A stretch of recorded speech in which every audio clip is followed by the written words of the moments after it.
dan di malam itu diangkat bersama Rasulullah, diangkat menjadi pemimpin daripada para nabi. Oke, saya cuma mau minta kita bayangin aja. Sebagai nabi terakhir, Rasul punya beban yang sangat berat. Beliau bebannya adalah mengislamkan seluruh manusia, untuk menjadikan Ka'bah sebagai pusat daripada peradaban manusia. Orang-orang itu semuanya menuju kepada Ka'bah dengan membawa kurikulum yang terakhir. Sekarang saya mau nanya, para nabi yang lain, contoh yang misalnya, kenapa nabi yang satu diutus menggantikan nabi yang lain? Sederhana, karena nabi yang satu memperbaiki tauhid. Setelah nabi yang satu memperbaiki tauhid, hidup mereka diatur oleh Allah, mereka dikembalikan kepada ketaatan, lalu muncullah penyimpangan-penyimpangan. Setelah muncul penyimpangan, diperbaiki lagi. Lalu kemudian muncul lagi kerusakan, diperbaiki lagi. Muncul lagi kerusakan, diperbaiki lagi, demikian seterusnya. Paham sampai di sini? Tapi pertanyaannya, ada nggak nabi setelah Nabi Muhammad? Nggak ada. Berarti sistem yang terakhir kali diturunkan atau agama yang terakhir kali diturunkan itu harus bisa membenahi dirinya sendiri. Coba ya, coba gini ya, coba ya. Saya cuma pengen ngasih gambaran aja supaya kita semakin tahu. Nabi Musa, bisa Nabi Musa. Anggaplah gini deh, nggak usah Nabi Musa dulu. Anda punya tetangga di rumah, bapak-bapak. Ada bapak-bapak sudah umur 40 tahun? Sorry, yang 50 tahun ada? Gak ada. 50 tahun gak ada. Yang 50 tahun ke atas ada? Ada ya? Punya nggak tetangga yang sudah dikenal selama 30 tahun atau 20 tahun? Tetangga yang sudah sama-sama kita 20-30 tahun. Pernah punya? Gak ada yang punya tetangga? Sedih-sedih ya hidup kita ya. Atau ada punya tetangga yang sudah 10 atau 20 tahun ada? Gak ada? Ada? Oke, kalau ada saya minta bayangin, Anda sudah punya tetangga 40 tahun sudah hidup sama Anda. Kira-kira dia kenal kita atau enggak? Kenal dong, sudah 40 tahun. Jangankan kenal, dia sudah tahu apa makanan kesukaan kita, dia sudah tahu baju kita bajunya apa aja, dia sudah tahu kebiasaan kita apa aja. Bayangkan tetangga 40 tahun itu yang sudah bersama Anda, tiba-tiba Anda itu dapat wahyu, terus mau ngomong sama dia. Kira-kira gimana kira-kira? Mas, saya mau ngomong mas, sebentar mas. Ya gimana? Tapi nggak jadi deh, saya tuh nggak enak. Tapi saya mau ngomong, saya harus ngomong nih. Tapi gimana ya nggak enak? Akhirnya Anda memberanikan diri, 40 tahun Anda sudah temenan sama dia, lalu Anda ngomong bahwa Anda adalah nabi. Kalau nggak dibalik, tetangga Anda 40 tahun sudah kenal sama Anda, tiba-tiba satu pagi dia bilang bahwa dia nabi. Anda percaya atau enggak? Anda percaya atau enggak? 40 tahun sudah jadi tetangga Anda kenal baik, tiba-tiba suatu waktu dia bilang, saya itu nabi. Kira-kira apa yang Anda lakukan? Minimal Anda telepon polisi terus bilang tetangga saya kayaknya agak terganggu. Itu kenapa? Dan itu yang terjadi pada seluruh nabi. Seluruh nabi itu hidup bersama masyarakatnya selama berpuluh-puluh tahun. Dalam kasus Rasulullah 40 tahun. Dalam kasus yang lain ada yang 30 tahun, ada yang 40 tahun, ada yang 20 tahun hidup bersama masyarakatnya. Tiba-tiba dia ngomong bahwa dia adalah nabi. Kira-kira masyarakatnya gimana? Protes. Makanya Allah menurunkan yang namanya mukjizat untuk ngasih tahu bahwa dia benar adalah nabi. Misal, Anda di-stopin sama polisi di tengah jalan, Anda stop atau tidak? Stop. Kenapa Anda stop? Karena ada tanda-tanda bahwa dia polisi, betul nggak? Dia pakai seragam, dia ada surat tugas. Kalau ini nyetopin Anda, mohon maaf, di tengah jalan, orang yang nggak pakai seragam, Anda mau berhenti atau tidak? Anda tabrak. Kenapa? Karena nggak berseragam. Anda kira penjahat atau apa kan gitu. Sama kayak para nabi. Apa yang membedakan para nabi yang asli dengan nabi yang palsu? Sederhana. Nabi yang asli punya bukti, yaitu adalah mukjizat. Artinya adalah apa? Kalau kita berbicara tentang mukjizat, itu yang menjadi sebuah tanda bahwasanya ini yang melanjutkan ini yang melanjutkan ini. Mereka semua satu garis. Kenapa? Karena mereka punya mukjizat yang sama. Pertanyaannya balik lagi, setelah Nabi Muhammad ada yang punya mukjizat atau enggak? Enggak ada. Artinya apa? Artinya kalau ada apa-apa pada agamanya Nabi Muhammad, siapa yang memperbaiki? Nggak ada nabi lagi turun. Artinya agama Islam harus agama yang benar-benar lengkap. Tidak hanya lengkap kurikulumnya, tapi lengkap juga yang ngajarinya. Tidak hanya lengkap sistemnya, tapi lengkap juga bagaimana menjalankan sistemnya. Oke, Saya tugasnya menyampaikan pembukaan-pembukaan, nanti insya Allah akan kita jahit satu persatu ya. Coba lihat, saya punya teman orang Sikh, tahu orang Sikh? Sikh itu gabungan antara Islam sama Hindu. Jadi kayak gabungan gitu, jadi pakai sorban, tapi sorbannya sorban Hindu itu. Agama Sikh, orang India. Dia belajar kedokteran. Sini banyak dokter ya. Susah nggak Bapak Ibu sekalian belajar kedokteran? Susah ya? Berarti sepakat nggak kalau saya bilang dokter tuh pinterannya di atas rata-rata? Ya pasti sepakat lah karena banyak yang dokter ya. Oke baik, bayangin ya. Dokter itu kan dia belajar kedokteran, dan setelah dia belajar kedokteran, dia merasa hidupnya tuh hampa karena dia nggak dapat tujuan dalam hidupnya.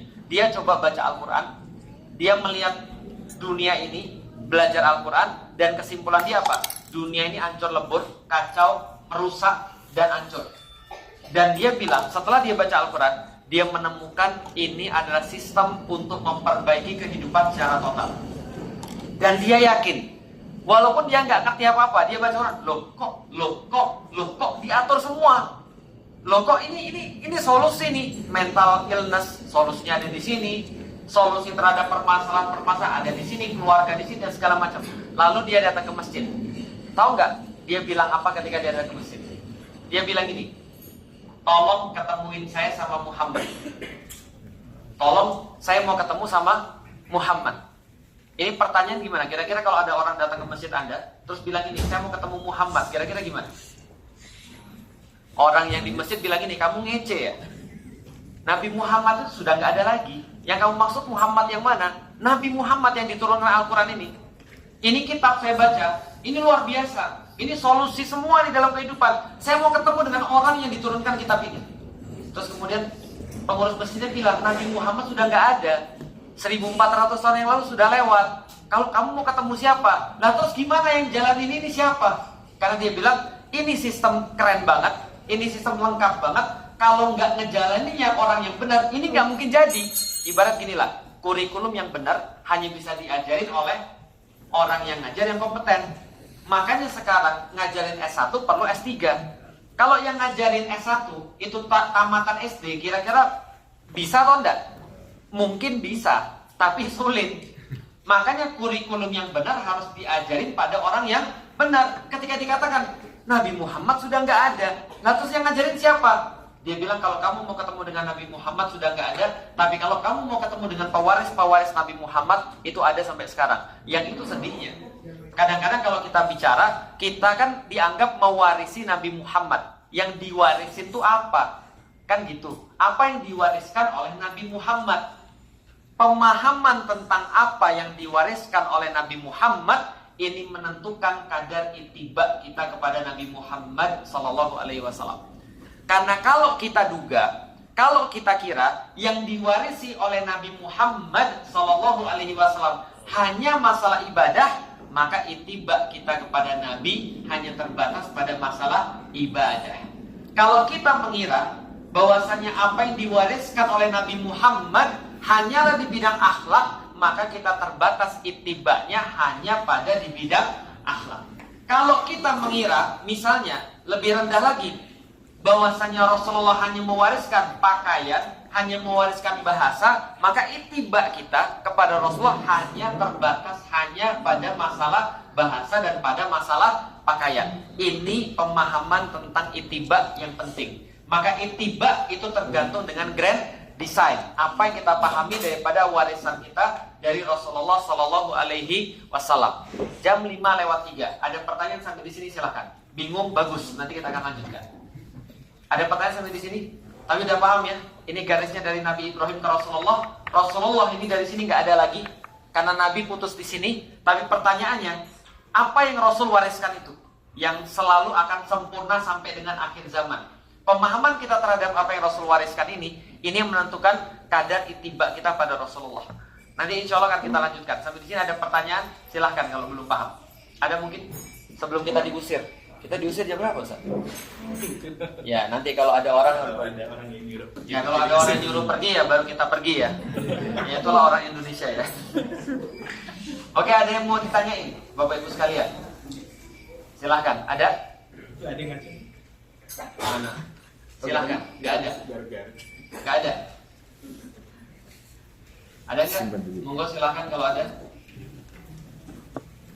Kalau nggak ada berarti udah paham semua ya, insya Allah ya. Ya nanti kita lanjutkan insya Allah di Madinah. Mudah-mudahan ini sudah jam 5. Nanti maghribnya jam berapa ini? 6.09 ya, pas ya. Berarti sekitar 1 jaman lagi. Teman-teman nanti bisa siap-siap untuk maghrib, untuk ibadah lagi. Mudah-mudahan kita bisa memaksimalkan waktu kita di Mekah. Karena waktu kita di Mekah cuma berapa? 3 malam aja ya. Ini sudah habis 1 malam ya. Ini mau malam yang kedua ya, udah kita maksimalin aja. Jadi mudah-mudahan kita bisa memahami bahwa kenapa saya secara pribadi itu mengajukan program Fellowship of Rasulullah. Karena gini, karena sepeninggal Rasulullah SAW itu semua ahli terkumpul di Madinah. Makanya kalau teman-teman lihat ya, 100 tokoh yang selalu saya bilang itu 100 people, the most influential people of in history, yang nulis Michael H. Hart, itu dia nulis gini, nomor 1 Nabi Muhammad, karena setelah Nabi Muhammad wafat, itu dalam waktu sampai sekarang, dari tahun 600-an itu sampai sekarang, itu tidak ada satupun orang yang menyamai pengaruh beliau, baik daripada keluasan bidang, ataupun dalam keluasan waktu. Jadi kira-kira begini, ada orang protes, Michael, kok bisa-bisanya kamu bilang Muhammad itu nomor 1? Lah Muhammad itu pengikutnya cuma 1,5 miliar waktu itu. Waktu itu Kristen itu 1,7 miliar. Kok bisa-bisanya kamu bilang Nabi Muhammad adalah nabi yang orang yang paling berpengaruh? Maka dia bilang ini, pertama, secara keluasan bidang. Nabi Isa atau Yesus itu hanya didengerin dalam perkara-perkara tertentu. Dia bilang, Michael ini bilang, bukan saya ya, Michael ini bilang agama Kristen itu berbagi peran antara Yesus atau Isa atau Nabi Isa dengan Paulus. Itu berbagi peran ceritanya. Maka kalau saya bilang Yesus ini yang paling berpengaruh di dalam 1,7 miliar orang, enggak juga. Karena Paulus ini juga mengambil peran yang sangat besar. Contoh apa? Teman-teman tahu orang-orang Kristen punya kitabnya 2? Belum tahu ya? Nah, kalau belum tahu saya kasih tahu. Ada kitab suci perjanjian lama, ada kitab suci perjanjian baru. Nah, perjanjian lama ini isinya Zabur dan Taurat. Perjanjian baru ini Injil. Nah, perjanjian baru ini sekitar 16 atau 17 surat daripada 36 itu adalah surat Paulus kepada umat di tempat tertentu. Itu adalah tulisan tangan sebenarnya. Artinya berbagi pengaruh. Maka dia bilang gimana caranya? Jadi, Muhammad dia bilang tidak seperti Yesus. Dia tidak berbagi pengaruh. Dia adalah orang yang didengarin di masjid, dan ketika dia keluar, lalu dia memutuskan tentang perkara ekonomi, dia dengerin juga. Ketika dia ngomong tentang keluarga, itu sama efektifnya ketika dia ngomong tentang kepemimpinan. Ini Nabi Muhammad, maka dia bilang, ya Muhammad yang bertanggung jawab dengan Islam seluruhnya. Dia bilang, gak seperti agama Kristen. Maka itu adalah alasan yang pertama. Alasan yang kedua dia bilang, secara waktu, bahwasanya sepeninggal Nabi Muhammad tidak terjadi dalam sejarah manapun, tidak terjadi dalam kasus peradaban manapun, ada peradaban yang muncul dari tidak dikenal oleh siapa-siapa menjadi peradaban yang luas, berkembangnya cepat, masif, dan permanen hasilnya, dan permanen efeknya. Contoh, Mesir, tahu Mesir? Bahasanya apa sekarang di Mesir? Ustadz Hilmi lulusan Mesir. Bahasanya di Mesir bahasa apa? Arab. Tapi aslinya orang Mesir bahasa Arab? Enggak. Bahasanya bahasa Firaun. Tapi kenapa sekarang Mesir bisa bahasa Arab? Bahkan dimasukkan dalam negara-negara Arab. Karena berubahnya permanen. Contoh, Sudan, tahu Sudan? Sudan itu di mana? Afrika. Bahasanya sekarang bahasa Arab. Padahal di Afrika. Harusnya bahasa Afrika bahasa apa? Wakanda. Enggak tahu. Tapi sekarang termasuk negara-negara Arab. Indonesia, kira-kira agama aslinya Islam? Enggak. Islam baru masuk Indonesia tahun berapa? Tahun 800-an. Tapi sekarang Indonesia dikenal sebagai negara Islam terbesar.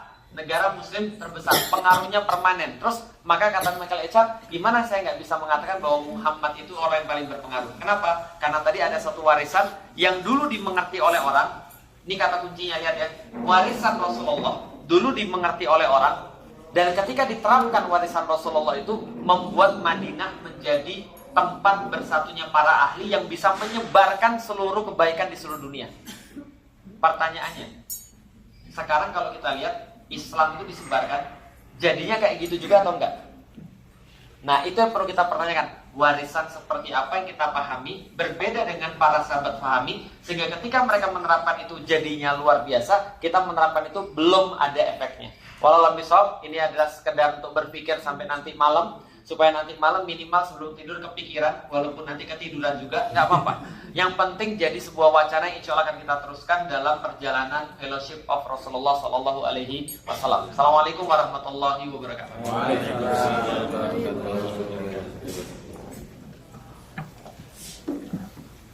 Jazakallah khairan katsiran kami sampaikan